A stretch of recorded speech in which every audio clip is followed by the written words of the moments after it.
Chapter 19. When the Lord thy God hath cut off the nations, whose land the Lord thy God giveth thee, and thou succeedest them, and dwellest in their cities, and in their houses, thou shalt separate 3 cities for thee in the midst of thy land, which the Lord thy God giveth thee to possess it. Thou shalt prepare thee a way, and divide the coasts of thy land, which the Lord thy God giveth thee to inherit, into 3 parts, that every slayer may flee thither.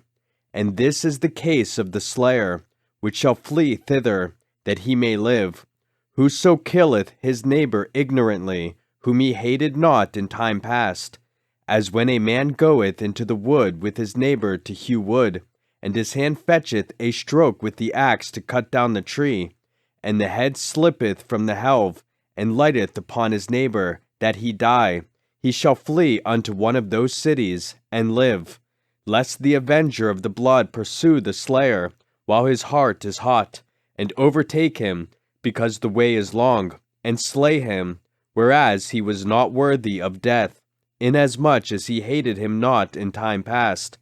Wherefore I command thee, saying, Thou shalt separate 3 cities for thee.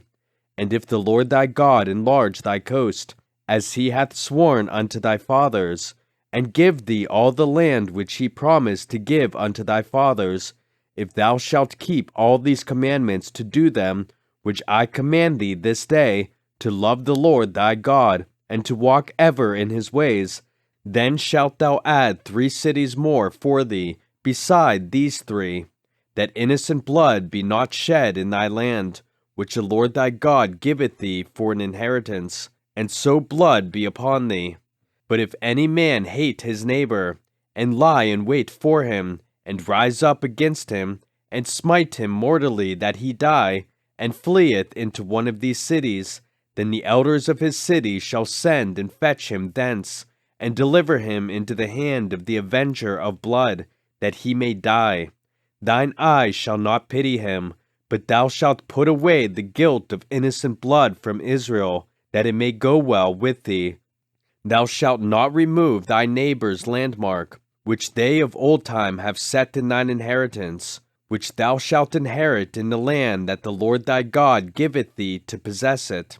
1 witness shall not rise up against a man for any iniquity, or for any sin. In any sin that he sinneth, at the mouth of 2 witnesses, or at the mouth of 3 witnesses, shall the matter be established. If a false witness rise up against any man to testify against him that which is wrong, then both the men, between whom the controversy is, shall stand before the Lord, before the priests and the judges, which shall be in those days. And the judges shall make diligent inquisition. And behold, if the witness be a false witness, and hath testified falsely against his brother, then shall ye do unto him, as he had thought to have done unto his brother, so shalt thou put the evil away from among you. And those which remain shall hear and fear, and shall henceforth commit no more any such evil among you. And thine eyes shall not pity, but life shall go for life, eye for eye, tooth for tooth, hand for hand, foot for foot.